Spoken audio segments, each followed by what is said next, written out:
हाँ हेलो। तो ये जो लेक्चर है क्वांटम मैकेनिक्स का लेक्चर सीरीज जो चल रहा है, इसमें आज हम लोग डिस्कस करेंगे the time independent Schrodinger equation. ठीक है, this is a topic which is included in your BSc third year syllabus, या बीएससी के कहीं पर भी सिलेबस में ये इंक्लूडेड होता है। और ये इम्पोर्टेंट टॉपिक इसलिए है कि इसी जो फॉर्मेलिज्म है, जो टाइम इंडिपेंडेंट श्रोडिंगर इक्वेशन का, इससे हम लोग प्रॉब्लम सॉल्व करते हैं। हम लोग इससे समझ पाते हैं कि वेव फंक्शन एक्चुअली क्या है, कैसे निकालते हैं, कैसे हम वेव फंक्शन से इंफॉर्मेशन को एक्सट्रैक्ट करते हैं। Extract information from the wave function regarding the particle. किसी एक सिचुएशन में वेव फंक्शन को श्रोडिंगर इक्वेशन को सॉल्व किया जाता है, वेव फंक्शन कैलकुलेट करते हैं, प्रोबेबिलिटी डेंसिटी कैलकुलेट करते हैं। तो कैसे ये करते हैं इसमें हम लोग सीखेंगे। इसमें जो चीजें हम लोग, जो क्वेश्चंस हम लोग आंसर करने की कोशिश करेंगे वो है what is the time independent Schrodinger equation. Time independent Schrodinger equation क्या है, जनरल भाषा में जिसको हम डेरिवेशन कहते हैं। Why it is independent of time, क्यों टाइम इंडिपेंडेंट है, क्या टाइम इंडिपेंडेंट है, फिजिकल सिग्निफिकेंस क्या है, फिजिक्स वाइज क्या है। कोई भी चीज जो है टाइम इंडिपेंडेंट मतलब वो टाइम के साथ वेरी नहीं कर रहा है। एक्चुअली हम लोग समझेंगे कि टाइम के साथ क्या नहीं वेरी कर रहा है, क्यों नहीं वेरी कर रहा है, इसका लाभ क्या है। ठीक है, तो let us start our lecture. समय बचाने के लिए हमने जो है लिख के रखा है ताकि लिखने में समय ना जाए। कुछ एडिशनल पॉइंट्स जो होंगे वो बीच बीच में जो आएंगे, जो हम लिखेंगे तुम्हारे लिए, इससे समय भी बचेगा। तुम लोगों का समय बहुत कीमती है, ज़्यादा समय हमारे वीडियो पे देते नहीं हो। और दूसरी चीज़ ये है कि इसमें जो है हम इस बार एक दूसरे सॉफ्टवेयर से इसको हम एडिट कर रहे हैं, वंडर शेयर से, लेकिन वो पेड वर्जन नहीं है, अभी हमारे पास पैसे नहीं है। तो अगर तुमको देखने में या पढ़ने में कोई दिक्कत आती है तो please tell in the comment. ठीक है, तो हम लोग आगे बढ़ते हैं। Let us move forward and discuss this thing. तो सबसे पहला सवाल हमारा होता है, अभी तक हम लोग वेव फंक्शन के बारे में बहुत कुछ पढ़ चुके हैं। वेव फंक्शन क्या है, वेल बिहेव्ड वेव फंक्शन क्या होते हैं, वेव फंक्शन से हम क्या क्या निकाल सकते हैं, तो प्रोबेबिलिटी डेंसिटी निकाल सकते हैं। अब सबसे पहला सवाल है, तुमसे मान लो कोई इंटरव्यू में पूछता है, तुम जैम क्वालिफाई करते हो, जस्ट क्वालिफाई करते हो, जाते हो इंटरव्यू देने, कोई पूछता है तुमसे कि भाई वेव फंक्शन कैसे मिलता है, how do you get the wave function. तो तुम्हारा जवाब क्या होगा, wave function is the solution of the Schrodinger equation for a given potential. Schrodinger equation में जो है ये h है, ये कांस्टेंट है, मास कांस्टेंट है क्योंकि हम नॉन रिलेटिविस्टिक रीजन में है। ये v जो है, दिस v कैन वैरी, ये जो v है ये वैरी कर सकता है, ये वैरी करता है। v जीरो भी हो सकता है, v कुछ फाइनाइट वैल्यू भी हो सकता है, v का वेरिएशन भी हो सकता है, फाइनाइट वैल्यू। तो फॉर ए गिवन पोटेंशियल, जब हम इस डिफरेंशियल इक्वेशन को, जो कि एक पार्शियल डिफरेंशियल इक्वेशन है, इसको जब हम सॉल्व करते हैं, उसका सोल्यूशन होता है वेव फंक्शन, और उस वेव फंक्शन से हम बाकी का इंफॉर्मेशन जो है एक्सट्रैक्ट करते हैं रिगार्डिंग द पार्टिकल। अब यहाँ पे ये जो पोटेंशियल है, हम लोग शुरू से लेके चल रहे हैं कि पोटेंशियल Vxt लिख रहे हैं, it has space and time dependence. लेकिन फॉर द टाइमिंग, अभी के लिए हम लोग ये एज्यूम करते हैं कि हमारा जो पोटेंशियल है, this potential is independent of time. ये टाइम के साथ वैरी नहीं कर रहा है, it is varying with space. ये x भी हो सकता है, y भी हो सकता है, एक्स वाई जेड तीनों हो सकता है। हम लोग 3 डायमेंशन भी पढ़ेंगे, मैंने हम पढ़ाएंगे, तुम पढ़ोगे कि नहीं जानते। तो यहाँ पे हमारा पोटेंशियल जो है, it is varying with space. Space variation का मतलब ये है हम लोग एग्जाम्पल सब्सिक्वेंट एग्जाम्पल देखेंगे। मान लो यहाँ पर पोटेंशियल तुम्हारा दिया हुआ है v is equal to 0 for x less than 0 and v is equal to some finite value v not for x greater than 0। x axis में चल रहे हैं, पॉजिटिव जो x है वहां पर पोटेंशियल की एक फाइनाइट वैल्यू है, नेगेटिव के लिए पोटेंशियल 0 है। 0 potential is a very interesting situation, हम लोग देखेंगे इसको एग्जाम्पल में, इसी के आगे एग्जाम्पल्स जब हम लोग देखेंगे।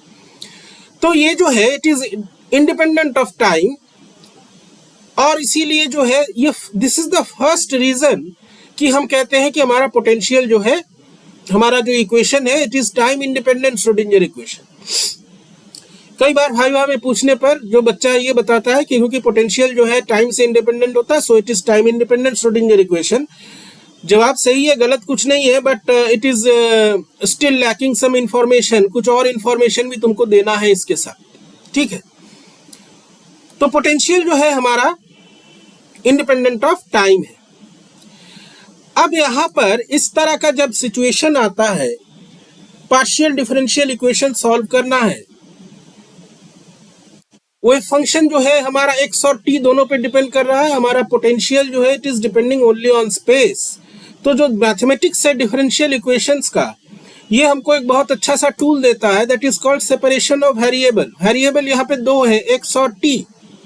तो हम वेव फंक्शन को जो है as a product of two functions लिखते हैं। पहला है साई x, ये जो साई x है ये छोटे हाथ का साई x है, इसका एक अलग नाम है, हम आगे बताएंगे तुमको इसका क्या नाम है।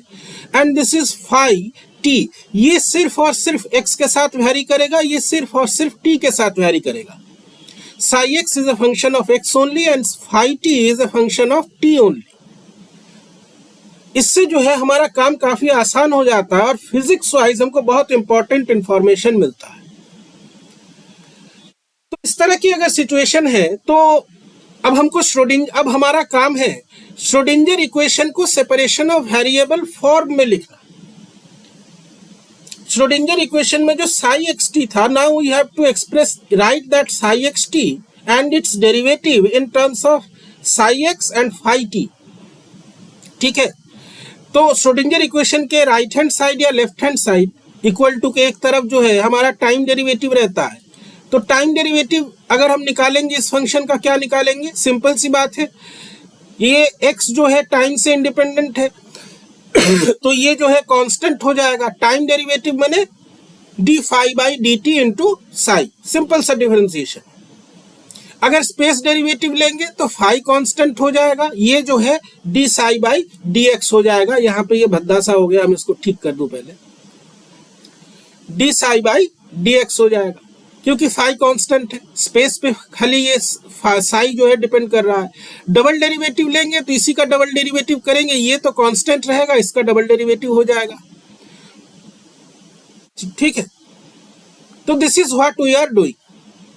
अब इससे लाभ क्या होगा, अब हमारा जो श्रोडिंगर इक्वेशन होगा, अब हमारा श्रोडिंगर इक्वेशन कुछ इस तरह का दिखेगा जो कि इक्वेशन नंबर 2 है। जहां पर I H bar D psi by D T था, वहां पे हम D psi by D T की जगह क्या लिखेंगे, psi D phi by D T minus H bar square phi D del two psi by del X square. इसको तुम डी भी लिख सकते हो। कई सारी किताबों में जो है एकदम रेस्ट्रिक्शन कर देते हैं, ऐसा कोई रेस्ट्रिक्शन नहीं है। किसी किताब को हम क्रिटिसाइज नहीं कर रहे हैं, बट कभी कभी हमने देखा है v और साई की जगह हम क्या लिखेंगे, psi X into phi T. अब क्या करते हैं, साई एक्स फाई टी से दोनों ओर भाग लगा देते हैं। भाग लगाने पे क्या बचता है, साई एक्स फाई टी से नहीं, साई फाई से डिवाइड कर देते हैं तो काम आसान हो जाएगा। तो यहाँ पे साई साई कट जाएगा, नीचे बचेगा phi D phi by D T minus H bar square. यहाँ पर फाई फाई कट जाएगा, नीचे बचेगा साई, यहाँ पर D two psi upon D x square and V X, या तुम सिर्फ v भी लिख सकते हो क्योंकि ये अंडरस्टूड है, हम मान के ही चल रहे हैं कि v जो है सिर्फ और सिर्फ x पे डिपेंड करता है। अब ये जो इक्वेशन है ये एक बहुत महत्वपूर्ण इक्वेशन है। महत्वपूर्ण कैसे है, देखो, इसका जो लेफ्ट हैंड साइड है जो कि d psi by D t है, this equation, this part is a function of time only. यहाँ पे x का कोई टर्म नहीं है। राइट हैंड साइड में तुम देखो वहां पे t का कोई टर्म नहीं है, तो दोनों अलग अलग हो गए। हमारा जो पार्शियल डिफरेंशियल इक्वेशन था ये दो ऑर्डिनरी डिफरेंशियल इक्वेशंस में जो है बट गया, ये दो ऑर्डिनरी डिफरेंशियल इक्वेशंस में बट गया, डिवाइड हो गया। ठीक, this is the speciality about this equation number 3। बात यह आती है बीच में जो ये इक्वल टू साइन है इसको लेकर के। ये जो इक्वालिटी है ये इक्वालिटी तभी होल्ड करेगा जब दोनों साइड्स जो है, दोनों left hand side right hand side माने time part and space part, they are equal to some constant.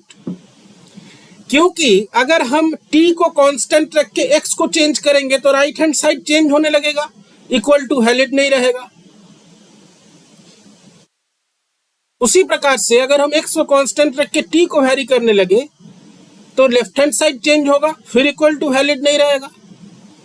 तो यहाँ पे जो है ये इक्वलिटी जो है it is only valid when they are equal to some constant, that this is very fundamental. Physics wise देखो, लेफ्ट हैंड साइड में टाइम डेरिवेटिव है, राइट हैंड साइड में स्पेस डेरिवेटिव है, साई एक्स फाई टी इन्हीं से बना हुआ है वेव फंक्शन। तो उस वेव फंक्शन को हम पार्ट वाइज देख रहे हैं, एक टाइम डेरिवेटिव एक स्पेस डेरिवेटिव, और दोनों को इक्वल कर रहे हैं।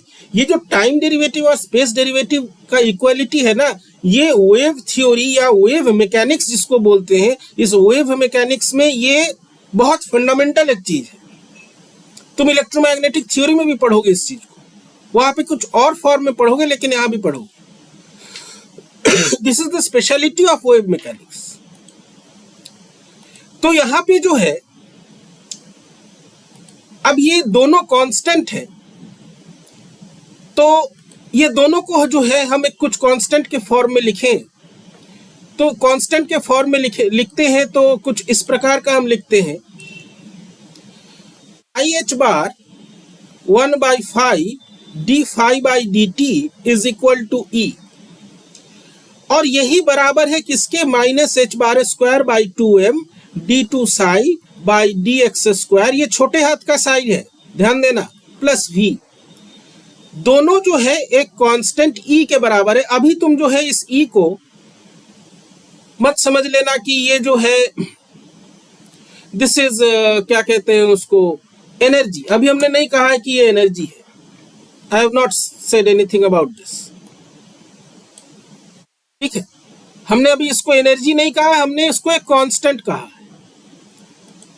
तो ये चीज हम यहां पे लिखते हैं, दोनों बराबर है ई सम कांस्टेंट के। अब ये इक्वेशन नंबर 4 और 5 को यदि हम कंबाइन करें तो साई यहाँ पे जो डिनोमिनेटर में था साई यहाँ मल्टीप्लाई हो गया, और I H bar 1/5 D phi by D T की जगह हमने ई लिखा, कांस्टेंट मान लिया है उसको, साई यहाँ पे मल्टीप्लाई हो गया। तो यहाँ पे जो है हमको सेपरेशन ऑफ वेरिएबल का एक फायदा दिख रहा है कि हमको एक पार्शियल डिफरेंशियल इक्वेशन के बदले में दो ऑर्डिनरी डिफरेंशियल इक्वेशंस मिल रहे हैं। ये जो इक्वेशन है इक्वेशन नंबर 6, इसको हम लोग कहते हैं टाइम इंडिपेंडेंट श्रोडिंगर इक्वेशन, क्योंकि इसमें सिंपल सी बात है, इसमें टाइम का कोई फैक्टर ही नहीं है। There is no T, bracket में इसलिए लिखा है क्योंकि अगर हम ब्रैकेट में ना लिखते तुम इस नो टी को नॉट समझ बैठते।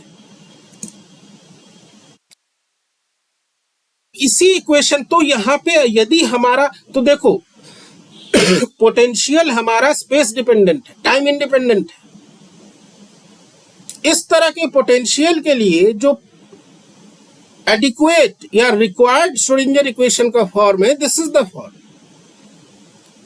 अब तुम्हारा जवाब पूरा होता है कि सिर्फ पोटेंशियल टाइम इंडिपेंडेंट होने से होता क्या है। पोटेंशियल टाइम इंडिपेंडेंट होने से हमको जो श्रोडिंगर इक्वेशन मिलता है, this is a Schrodinger equation which is independent of time. एकदम क्रूड आंसर है, ठीक है। This is why it is called time independent form of Schrodinger equation, और इसी को हम यूज करते हैं to find the solution of the Schrodinger equation और find the wave function for a given potential. अब ये पोटेंशियल जैसे जैसे वैरी करेगा हम वैसे वैसे सोल्यूशन निकाल सकते हैं। अब ये जो टाइम वाला पार्ट है I H bar D psi by D T, इसको यदि हम सॉल्व करें, यहां पे हम इक्वेशन लिख देते हैं किसका सोल्यूशन है 1/5 I H bar D phi by D T बराबर हमने ई माना था। इसका सोल्यूशन क्या होगा, ये तुम डिफरेंशियल इक्वेशन पढ़े हो, यू नो दिस थिंग। ये एक्सपोनेंशियल टाइप का सोल्यूशन आएगा, इमेजिनरी फंक्शन है, डिक्रीजिंग एक्सपोनेंशियल है, ठीक है, डिक्रीजिंग एक्सपोनेंशियल है। अब इससे सबसे इंपॉर्टेंट चीज क्या मिलता है, सबसे इंपॉर्टेंट चीज इससे ये मिलता है कि जब हम प्रोबेबिलिटी डेंसिटी निकालेंगे, साई स्टार साई करेंगे, तो ये बहुत आसान है तुम्हारे लिए देखना कि जब हम साई स्टार साई करेंगे, ये e to the power i E t by h bar, माने जिसमें टाइम वाला फैक्टर है, ये दोनों कॉम्प्लेक्स कंजुगेट मिलके हो जाएंगे समाप्त। Probability density is dependent on space only. तो ये जो this is the vital point of the time independent Schrodinger equation, कि इसमें जो प्रोबेबिलिटी डेंसिटी मिलता है that is independent of time. माने इस इक्वेशन से हम निकाल क्या, फिजिकल सिग्निफिकेंस क्या है, वी कैन सी या वी कैन स्टडी, सी तो कुछ नहीं कर सकते इसमें, we can study the variation of psi x in space, and thus we can get information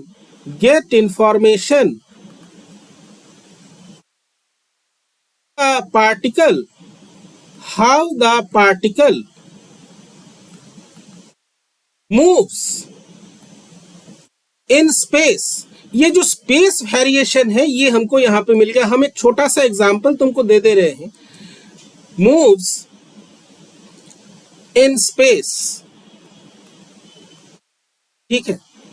for example मान लो तुम्हारे पास एक ऐसा सिचुएशन है जहां पे पोटेंशियल कुछ इस प्रकार से वेरी कर रहा है, x ग्रेटर देन 0, माने यदि ये x एक्सिस से x बराबर 0 है, यहाँ पे पोटेंशियल 0 था, यहाँ पे एक फाइनाइट वैल्यू है। This means the solution of the differential equation on the left side and right side will be different, माने वही फंक्शन डिफरेंट होगा। वही फंक्शन डिफरेंट होगा, माने particle is undergoing some change due to this change in potential. अब ये change in potential तुम्हारा suddenly हो रहा है, या ये चेंज इन पोटेंशियल, कैमरा को हम छोटा कर दे क्योंकि हमने शर्ट नहीं पहना। अब चेंज इन पोटेंशियल जो है ये तुम्हारा सडन है कि ग्रेजुअल है, उस पर डिपेंड करता है कि वो फंक्शन कैसे चेंज होगा। अभी हम तुमको हिंट दे रहे हैं, बहुत इंपॉर्टेंट है ये। तो यहां से इसका मतलब ये है कि the solution of time independent, हम शॉर्ट फॉर्म में लिख रहे हैं, Schrodinger equation in x less than 0 and x greater than 0 are different. Physically ये तो मैथमेटिक्स हो गया। Physically this means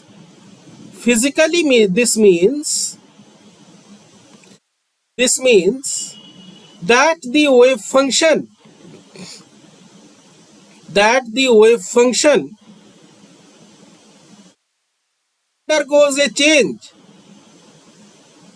undergoes a change at x equal to 0। x equal to 0 पे वही फंक्शन चेंज कर रहा है।